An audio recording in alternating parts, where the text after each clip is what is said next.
Hey beautiful people, welcome back to my YouTube channel. If this is your first time of joining, welcome to Tess Overwords TV. Welcome guys. My name is Ugoma Tess Awani. I'm not a marriage counselor, neither am I a relationship expert. I am just a student of psychology and I'm not even practicing because I've not majored in whatever aspect of psychology I want to. Even if I want to major today, tomorrow, it's educational psychology. But then I just felt, let's just talk and discuss about things that we can do to spice up our marriage, especially young wives or even older people in marriage. Before we move on, if you've not subscribed to my YouTube channel, do so now by clicking on the subscribe button on my profile to subscribe.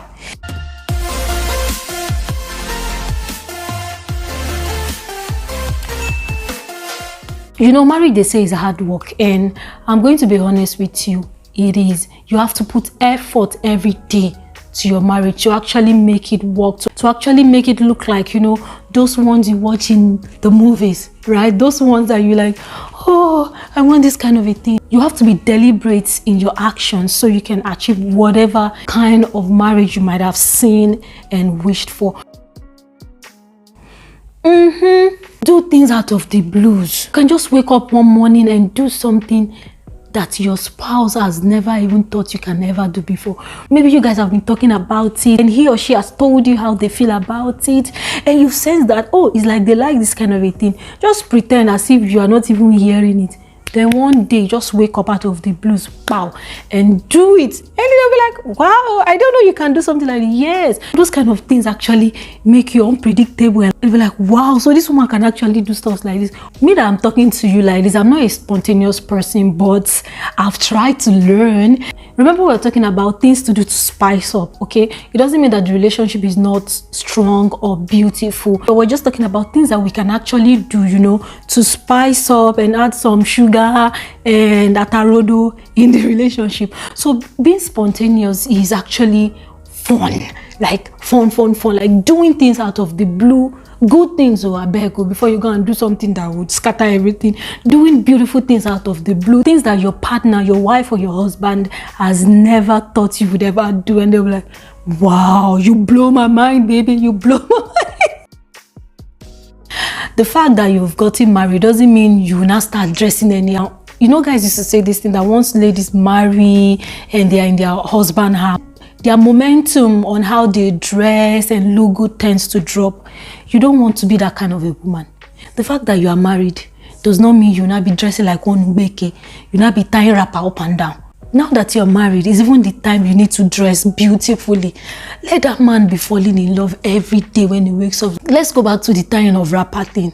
So what I did was, I remember that I came with two robes, one red and one white. I took the white and left it in the bathroom. So instead of tying towel, each time I'm about to have my bath, I just wear my robe and then I look beautiful and sexy, So if you are somebody like me that likes to walk around before they shower, because I do that a lot, I will just be walking up and down.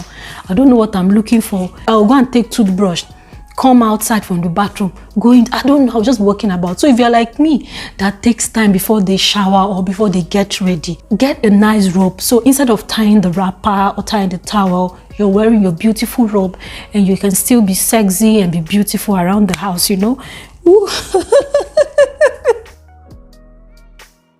I want to be as realistic as possible because I understand that different couples have different routine, have different things they do with their time each day. But if we get the chance every other time to cook together, that's bonding moment you share when you're cooking together. It's a fun thing you want to do with your partner because it doesn't just spice up the relationship or the marriage. It actually creates a bonding time between you. To just imagine that you're slicing the onions, is helping you with the salt, and then you're cooking together and you're gisting, stealing kisses and some spanking, and then you're laughing and you're having fun and you're doing something together. I'm not a professional, neither am I a guru. In fact, I just got married. This is something that I've learned from aunties and mommies that have seen their marriages work.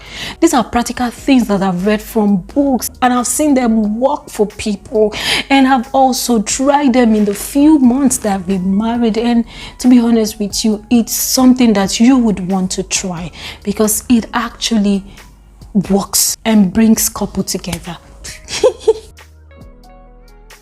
Remember when you were toasting that lady, what you used to do, and you want to see, you can't wait to see her.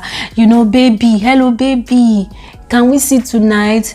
I want to take you out for dinner. Will you come and meet me at Mr. Biggs? Come and meet me at so restaurants, this one and that one. When you get married, you don't have to stop all of those things though, you know, right? In fact, that is when you have to be deliberate about date night. Organize date night. Have it as a tradition that every other week or every so time we go out on date nights together. Oh, my brothers and my sisters, you don't know how important date nights are. Date night helps you to remember, you know, when you first saw her or when you first saw him, and you can't stop thinking about him at night, and before you sleep, you want to think about him and then you fall asleep. Date nights are essential and beautiful. It helps to spice up marriages.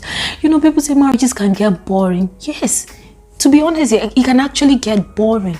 Adding date nights to the things you do together as couple can actually help to spice up your marriage, and it doesn't have to be boring, and you don't have to think about, hey, when did this man does not even take me out. And it doesn't have to be the man that takes out all the time. And that is when you being spontaneous comes in. You know, date nights are very important, and no matter how busy some of us can be, no matter how busy individual homes and couples can be, let's try as much as possible to incorporate date nights into our activities, into our lives as couples, because it actually spices up the fire that is burning in the home, you know. I'm a naturally hopeful romantic. I don't like to say hopeless romantic like they do. I am hopefully romantic, okay? So as a naturally hopeful romantic person, I have fantasies. Oh, you don't want to see what I've imagined in my head growing up. Oh, you know those Prince Charming kind of thing. Now me carry on for head. How my Prince Charming? Hey, how I'm gonna do? All those kind of a thing. Share your fantasies with your partner. Sharing it with your partner, your husband, or your wife actually helps them to see you from the inside and helps them to connect to you in the way that you like, which in turn helps you to spice up your home and your marriage. And then you don't have to say it is boring, or he doesn't understand you, or she doesn't understand you. Tell him those crazy things that you think about in your head that you don't want to share with anybody. He's your husband after all. He's your wife after all. So why don't you want to tell him? Let him know, babe, I want you to kiss me from the roof. Crazy, right? They want to know, they want to hear it. It doesn't necessarily mean they want to do it to you or you want them to do it to you, but share those deep thoughts, those deep fantasies that you don't naturally want to share with anybody. See, me, I'm a picture person. I like to take pictures. Every opportunity that I have to take picture, I utilize it very well. In fact, today I've taken like 50 pictures before I started filming. Pictures are my thing. Send him random pictures. I won't tell you the kind of pictures they will send, but send him beautiful pictures. You know, before they see it in the word, let him be the first to see it. Before they see it in the word, let her be the first to see it. You know, out of the blue, just, you know, throw one beautiful picture and be like, hey, lady. If your partner works from their office, even better. You know, while they are away in the office, just, you know, help yourself out. Take lovely pictures and send. And when they pick up their phone and they see, they'll be like, hey, they can't wait to come home to you. You know, all those kind of things you did when you were still asking each other out. Who told you it has to stop after you are married? I beg, send those pictures out of the blue picture. They don't even need to ask you before you send them. That's the thing. We always want to wait for them to beg. And baby, can you send me a picture? They don't even need to tell you, baby. Before they even say the baby, you've sent your picture. You That kind of thing. Finally, love notes. Yeah. Who told you it's only boyfriend and girlfriend that can write love notes? Excuse me. Write those love notes every other time and stick it in his work bag. Stick it in his suitcase. Toss it somewhere you know he would see it. Toss it somewhere you know she would see it. Let him pick it up and read. You know this kind of things now. All these things, you don't even need to pay billion to do them. It's something that you can even do in 5 minutes. Hey babe, I love you. Thank you for being amazing. And drop it somewhere. So guys, that's just some few tips I have. If you're watching and you have 1 or 2 tips that you know you can share with us, me, I still want to learn. If it's something that has worked for people, I'm ready to use it and let it work for me too. So please share in the comment section things that you think wives and husbands can do to spice up their marriage. Drop it in the comment section. No, I want to learn. No, I want to be, you know, yoppie wife and be bouncing all the time. Thank you guys for watching. I hope you found this video interesting, beautiful, expository, and useful enough. So, young lady, you don't have to be tying wrapper. Don't go and join the Ndine Mama group. Oh. Be sexy, be sweet, and be dope. Alright guys, I will see you next time. Remember to stay safe and stay out of trouble. Bye.